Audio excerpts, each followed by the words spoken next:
ایک دفعہ درود پاک پڑھ لیا، الصلاۃ والسلام علیک یا سیدی یا رسول اللہ وعلی آلک و اصحابک یا سیدی یا حبیب اللہ۔ آج کے لیکچر میں ہم ان لوگوں کے بارے میں بات کریں گے کہ جن کے پاس اللہ کا دیا سب کچھ ہوتا ہے، جو بڑے بڑے بنگلوں میں رہتے ہیں، کوٹھیوں میں رہتے ہیں، ان کے گراج کو دیکھا جائے تو 5-5 6-6 گاڑیاں کھڑی ہوتی ہیں، پیسہ اتنا ہوتا ہے کہ ان کی نسلیں بیٹھ کے کھا سکتی ہیں، لیکن سکون نہیں ہوتا۔ دل کی بیماریاں ان کو ہوتی ہیں، شوگر انہیں ہوتی ہے، ڈپریشن انہیں ہوتا ہے، ٹھیک ہے نا۔ اسی طرح نیند ان کو نہیں آتی، رات کو سونے کے لیے جو ہے وہ نیند کی گولیاں لینا پڑتی ہیں۔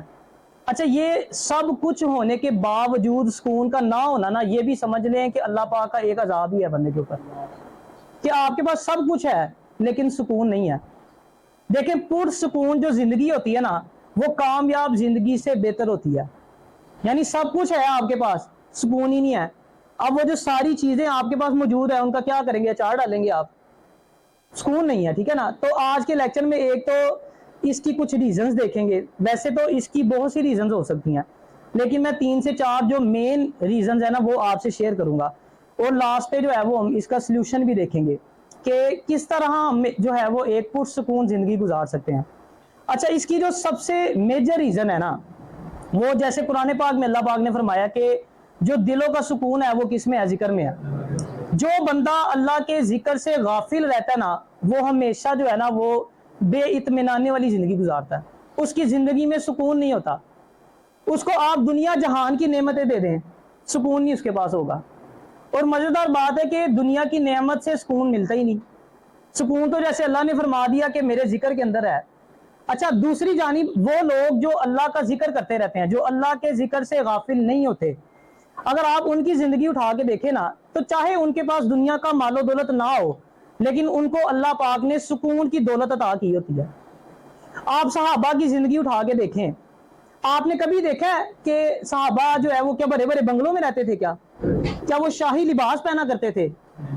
کئی صحابہ ایسے تھے جو کئی کئی دن فاقے کرتے تھے، کئی صحابہ ایسے تھے جو کئی کئی دن پیٹ بھر کے کھانا نہیں کھاتے تھے۔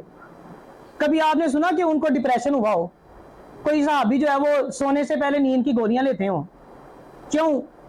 بے شک ان کے پاس دنیاوی دولت نہیں تھی اتنی، لیکن سکون تھا کیونکہ وہ اللہ کے ذکر سے غافل نہیں ہوتے تھے۔ اور پھر دیکھیں، حقیقی سکون تب ہی حاصل ہوتا ہے جب آپ کی روح سکون میں ہو، روح کو آپ کی اطمینان حاصل ہوگا پھر آپ کو سکون ملے گا۔ اور روح کی غذا کیا ہے؟ اس کو سکون کیسے ملے گا؟ اللہ کے ذکر سے ملے گا۔ دیکھیں، ہم جسم کو سکون دینے کے لیے، اپنے جسم کو راحت دینے کے لیے کتنا کچھ کرتے ہیں۔ ہمیں بھوک لگی ہو، ہم کھانا کھاتے ہیں۔ ہمیں سردی لگتی ہے، ہم ہیٹر کے آگے بیٹھتے ہیں۔ ہمیں گرمی لگتی ہے، ہم اے سی کا استعمال کرتے ہیں۔ کیا ہم نے کبھی اپنی روح کو سکون دینے کے لیے اللہ کا ذکر کیا؟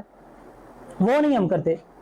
تو روح کی غذا جو ہے وہ اللہ کا ذکر ہی ہے۔ تو اس کا مین سب سے بڑی جو ریزن ہے وہ کیا ہے؟ اللہ کے ذکر سے غافل ہو جانا۔ اور دوسری جو اس کی مین ریزن ہے وہ یہ ہے کہ دنیاوی خواہشات کی کثرت۔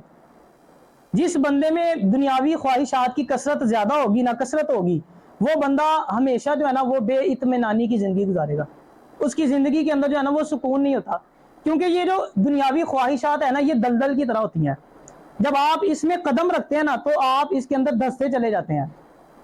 کہتے ہیں کہ زندگی بڑی ہلکی پھلکی ہوتی ہے، جو سارا بوجھ ہے وہ خواہشات کا ہے۔ جتنی خواہشات بڑھاتے رہیں گے اتنا بوجھ بھی آپ کے اوپر زیادہ ہوتا رہے گا، اور جتنا آپ خواہشات کو جو ہے وہ کم کرتے رہیں گے اتنا جو ہے وہ آپ کا بوجھ بھی جو ہے وہ کم ہوتا رہے گا۔ اچھا، پھر دیکھیں خواہشات کیسی ہیں۔ ایک خواہش پوری کرتے ہیں، دوسری جنم لے لیتی ہے، دوسری پوری کرتے ہیں تو تیسری جنم لے لیتی ہے، مرتے دم تک یہ سلسلہ جاری رہتا ہے۔ کبھی ایسا ہوگا کہ ایک خواہش پوری ہوئی ہو تو پھر آپ نے کہا ہو کہ ٹھیک ہے بھائی، اب یہ اتنا کافی ہے میرے لیے؟ نہیں ہوتا۔ اچھا، پھر جب آپ کوئی ڈیزائر آپ کی پیدا ہوتی ہے، آپ چاہتے ہیں کہ فلاں چیز مجھے مل جائے، اب جب تک وہ چیز نہیں ملتی آپ سٹرگل کر رہے تھے، کوشش، تب بھی آپ پریشان رہتے ہیں، پتہ نہیں کب ملے گی، کیسے ملے گی، تب بھی ٹینشن رہتی ہے آپ کو۔ اچھا، اگر نہ ملے پھر بھی ٹینشن ہے، اور اگر مل جائے تو پھر کچھ دیر تو آپ اس کو انجوائے کرتے ہیں، اس کے بعد دل بھر جاتا ہے، پھر ایک نئی خواہش جنم لے لیتی ہے۔ بائک کی خواہش تھی، بائک لے لی، کچھ عرصہ انجوائے کریں گے اس کو، موبائل لے لیا، کچھ عرصہ انجوائے کریں گے، اب جب نئی خواہش پیدا ہوگی، پرانی والی سے بور ہو جائیں گے آپ، پھر وہی سلسلہ پھر دوبارہ چلتا رہے گا۔ تو یہ کام ختم ہونے والا نہیں ہے۔ دوسری اس کی یہ ریزن تھی، اللہ پاک نے نا انسان کو اشرف المخلوقات بنایا ہے۔ یہ دنیا میں جتنی بھی چیزیں ہیں نا جس کی ہم خواہش کرتے ہیں کہ فلاں چیز مجھے مل جائے، فلاں چیز مجھے مل جائے، یہ سب چیزیں جو ہے نا وہ انسان سے کمتر ہیں۔ انسان ان سب سے افضل ہے۔ یہ ساری چیزیں اللہ پاک نے آپ کے لیے پیدا کی ہیں، نہ کہ آپ کو ان چیزوں کے لیے پیدا کیا ہے۔ اللہ نے آپ کو کس لیے پیدا کیا؟ اپنے لیے پیدا کیا ہے۔ اللہ نے آپ کو اس لیے پیدا کیا ہے کہ تاکہ آپ اس کی عبادت کریں۔ حضرت علی رضی اللہ تعالیٰ عنہ ارشاد فرماتے ہیں کہ جنت کے سوا نہ تمہارے نفسوں کی کوئی قیمت نہیں ہو سکتی، لہٰذا اسے اس کے سوا کسی اور قیمت پر مت بیچنا۔ یعنی خواہش کرنی ہے آپ نے تو بھی جنت کی خواہش کریں۔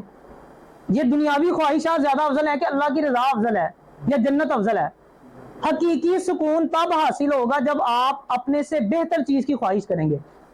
میں نے بتایا نا جتنی بھی دنیاوی چیزیں ہیں یہ آپ سے کمتر ہیں، آپ ان سے افضل ہیں۔ آپ سے افضل اللہ کی رضا ہے، آپ سے افضل جنت ہے۔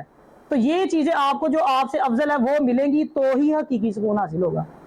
اور تیسری جو اس کی مین ریزن ہے کہ سکون نہ ہونے کی، وہ دل کا صاف نہ ہونا ہے۔ جو لوگ اپنے دل میں حسد، کینہ، بغض، عداوت ان چیزوں کو جگہ دیتے ہیں نا، وہ بھی جو ہے وہ سکون کی زندگی نہیں گزارتے، وہ ہمیشہ بے سکونی کی زندگی گزارتے ہیں، ان کو چین نہیں ملتا۔ پھر کبھی آپ غور کریں ایسے لوگ جلدی بیمار ہو جاتے ہیں۔ یہ جتنے لوگ آپ کو ملیں گے نا 35 سے 40 سال کی ایج میں، جن کو شوگر بھی ہے، بلڈ پریشر بھی ہے، طرح طرح کی بیماریاں ہیں، یہ زیادہ تر ایسے لوگ ہوتے ہیں جنہوں نے ان چیزوں کو کیری کیا ہوتا ہے اپنے ساتھ، ان کو لے کے چلتے رہتے ہیں اور ہر وقت جو ہے وہ پریشان رہتے ہیں۔ اچھا اب ہم جو ہے نا اس کا سلوشن دیکھیں گے کہ وہ کون سے کام ہیں جن کو کرنے سے ہم ایک پرسکون زندگی گزار سکتے ہیں۔ تو سب سے پہلا جو کام آپ نے کرنا ہے وہ اللہ کے ذکر سے غافل نہیں ہونا۔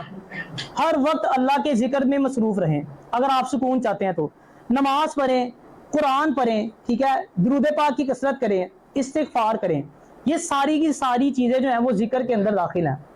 یہ چیزیں آپ کریں گے، اللہ کا ذکر کریں گے تو ہر وقت پرسکون رہیں گے۔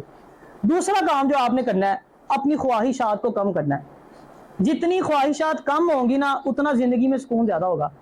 آپ اب سے کچھ عرصہ پیچھے چلے رہے نا تو آپ میں سے جو 30 کے راؤنڈ اباؤٹ ہے ان کو اس کا تھوڑا آئیڈیا ہوگا، ہو سکتا ہے انہوں نے اس کو دیکھا بھی ہو اس چیز کو، اب تو کم ہے۔ چھت پہ ایک پنکھا چلتا تھا، ایسے لائن سے منجیاں بچھی ہوتی تھی، سارے سو رہے تھے، ایک ہی پنکھا ہوتا تھا، سارے اسے ہوا لیتے تھے۔ اب ہر کمرے میں اے سی لگا ہوا ہے، سکون پھر بھی نہیں ہے۔ ہر گھر میں گاڑی، بھائی ہیں نا، اگر 5 بھائی ہیں سب کے پاس الگ الگ بائکیں ہیں اپنی اپنی، سکون نہیں ہے۔ پہلے ایک بندہ کماتا تھا، پورا گھر کھاتا تھا، اب سارے کماتے ہیں پھر بھی پوری نہیں ہو رہی۔ سکون، چیزیں زیادہ ہو گئی ہیں، پہلے چیزیں کم تھی، یہ سہولتیں کم تھیں، سکون زیادہ تھا۔ جتنی چیزیں بڑھ گئی ہیں نا سکون اتنا غارت ہو گیا، سکون ختم ہو گیا زندگی سے۔ اے سی نہیں تھا نا تو بل کی ٹینشن بھی نہیں ہوتی تھی، اے سی لگ گیا تو پھر بل کی ٹینشن۔ جتنی خواہشات بڑھاتے جا رہے ہیں نا اتنی ٹینشنیں بھی بڑھتی جا رہی ہیں، اس لیے خواہشات کو کم سے کم کرنا ہے۔ جتنی خواہشات کو بڑھائیں گے اتنی زیادہ ٹینشنیں بھی بڑھنا شروع ہو جائیں گی۔ تیسرا کام جو آپ نے کرنا ہے اگر پرسکون زندگی گزارنا چاہتے ہیں تو اللہ کی مخلوق کی خدمت کریں۔ دیکھیں جو سکون ہوتا ہے نا وہ تلاش کرنے سے نہیں ملتا، سکون بانٹنے سے ملتا ہے۔ جو بندہ اللہ کی مخلوق کے اوپر آسانیاں پیدا کرتا ہے نا، جو بندہ اللہ کے بندوں کو سکون مہیا کرتا ہے، وہ کبھی بھی بے سکون ہی نہیں ہوتا، وہ کبھی بے سکون نہیں ہوگا۔ اللہ تعالیٰ اس کو سکون عطا فرماتا ہے۔ اچھا پھر آپ کو جب کوئی چیز ملتی ہے نا اس سے جو آپ کو خوشی ملتی ہے، اس سے کئی زیادہ خوشی آپ کو تب ملے گی جب آپ کسی کو کوئی چیز مہیا کریں گے۔ لیکن جب خدمت کی بات آتی ہے نا تو ایک چیز آپ نے ہمیشہ یاد رکھنی ہے کہ جب بھی خدمت کریں نا، کسی کے کام آئیں، کسی کی مدد کریں تو بے لوث خدمت کریں۔ اگر آپ یہ سوچ کے کسی کی مدد کرتے ہیں نا کہ آج میں اس کی مدد کر رہا ہوں کل کو یہ میری مدد کرے گا، تو آپ اس پہ کوئی احسان نہیں کر رہے، آپ اس کے ساتھ کوئی شفقت والا رویہ اختیار نہیں کر رہے، بلکہ آپ بزنس کر رہے ہیں اس کے ساتھ، کیونکہ آپ بھی اس سے وہ گیو اینڈ ٹیک والی بات ہوتی ہے نا۔ آپ کہتے ہیں آج میں اس کے کام آ رہا ہوں کل یہ میرے کام آئے گا، تو یہ کوئی اجر و ثواب والی بات نہیں ہے، یہ تو آپ مطلبی انسان ہے، آپ اپنے مطلب کے لیے اس کی مدد کر رہے ہیں کہ کل کو یہ بھی جو ہے وہ میری مدد کرے گا۔ اور چوتھا کام جو آپ نے کرنا ہے اللہ کی رضا میں راضی رہنا شروع کر دیں۔ جو بندہ اللہ کی رضا میں راضی رہتا ہے نا وہ بندہ ہمیشہ پرسکون رہتا ہے۔ جس کو پتا ہوتا ہے کہ میری زندگی میں جو ہو رہا ہے وہ اللہ کی مرضی سے ہو رہا ہے۔ انسان کی زندگی میں جو بھی ہوتا ہے نا وہ اللہ کی مرضی سے ہوتا ہے، اللہ کی مرضی کے بغیر نہیں ہوتا، اور جو ہوتا ہے وہ ہوتا بھی بہتر ہے۔ وقتی طور پہ آپ کو لگتا ہے کہ یار مر گئے بھائی، کچھ نقصان ہو گیا، لیکن اللہ نے اس سے بہتر کچھ آپ کے لیے رکھا ہوتا ہے۔ حضرت علی رضی اللہ تعالیٰ عنہ ارشاد فرماتے ہیں کہ انسان کو نا اس وقت سکون مل جائے گا جب اس کو اس بات کا مکمل یقین ہو جائے کہ میری زندگی میں جو ہوتا ہے وہ اللہ کی مرضی کے ساتھ ہوتا ہے، اس کو اطمینان حاصل ہو جائے گا۔ پھر کچھ بھی ہوگا نا آپ کو پتا ہوگا کہ اللہ کی مرضی سے ہوگا۔ اور لاسٹ جو آپ نے کام کرنا ہے وہ اپنے دل کو صاف کرنا ہے۔ جتنا اپنے دل کو صاف رکھیں گے نا، اپنے دل سے بغض نکال دیں گے، حسد نکال دیں گے، کینہ نکال دیں گے، اتنا پرسکون ہو جائیں گے۔ دو دوست تھے نا، مخلص دوست تھے، تو ایک دوست بڑا پریشان رہتا تھا۔ اس کے دوست نے اسے پوچھا کہ بھئی کیا وجہ، تو اتنا پریشان کیوں رہتا ہے؟ اس نے کہا یار زندگی میں نا سکون نہیں ہے، اطمینان نہیں ہے، مجھے ایسے لگتا ہے کہ بے سکونی رہتی ہے ہر وقت۔ اس نے کہا میں تجھے ایک بابا جی کے پاس لے کے جاؤں گا، وہ تیری مشکلات کا نا کوئی حل نکالیں گے۔